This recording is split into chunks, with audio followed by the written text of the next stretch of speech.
نماز میں تشہد کے وقت انگلی کی حرکت دیتے ہیں سلفی علماء کے اختلاف کی وجہ سے، کوئی کیا ہے وجہ؟ دیکھیے، اگر اختلاف کی ایسی ہے کہ ایک نص ہوتا ہے جو واضح ہوتا ہے، ایک اشارۃ النص جس سے اشارہ ملتا ہے، اگر اس سے استنباط کر کے دلیل لے کر کے کوئی کام کر رہا ہے تو اس کو بھی غلط نہیں کہا جائے گا۔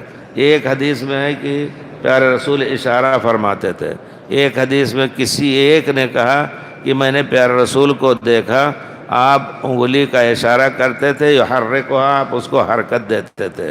تو اب اشارہ بغیر حرکت کے بھی ہوتا ہے، اشارہ حرکت کے ساتھ بھی آپ کہیں گے ذرا سا آئیے، آپ ذرا وہ کتاب اٹھا دیجئے، ایسے بھی کرتے ہیں۔ شیخ علامہ البانی ایک بہت بڑے محدث ہیں، میں نے حدیث کے اصول کے اعتبار سے ان سے ڈسکس کیا اس میں، تو ہم نے کہا بھائی ایک آدمی بیان کر رہے ہیں ایسی روایت جو انہی کے ساتھی ساتھ ان کے مخالف ہیں، کہا مخالف کہاں ہوئی ہے؟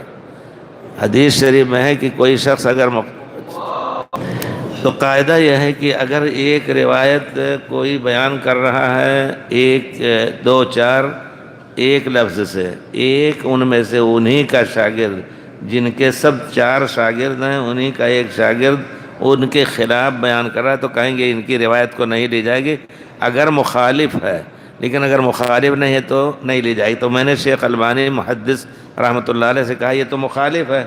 7 آدمی کہتے ہیں کہ ہم نے دیکھا پیارے رسول انگلی کا اشارہ کر رہے تھے، ایک کہتے ہیں کہ اشارہ کر رہے تھے اور حرکت دے رہے تھے، تو کہتے ہیں مخالف نہیں ہوا۔ اگر مخالف ہوتا تو قبول نہیں کیا جاتا، کیونکہ اشارہ حرکت کے ساتھ بھی ہوتا ہے۔ آپ اشارہ کریں گے کبھی کبھی تو ایسے سیدھے نہیں اشارہ کریں گے، حرکت دے کر کے اشارہ کریں گے، تو اس وجہ سے یہ اشارہ جائز ہے۔ یہ اختلاف کی وجہ ہے۔ کچھ لوگ کہتے ہیں نہیں یہ شاذ ہے، ایک آدمی 7 کے مخالف بیان کر رہا ہے، تو اب دونوں کا اجتہاد اپنی جگہ پر ہے، جس کو جو پسند آئے۔ ایسے میں کسی اور کی وجہ سے نہیں، صرف حدیث رسول کی وجہ سے اختلاف ہو رہا ہے، اس اختلاف کو برداشت کر کے ایک دوسرے کو غلط نہیں کہا جائے گا۔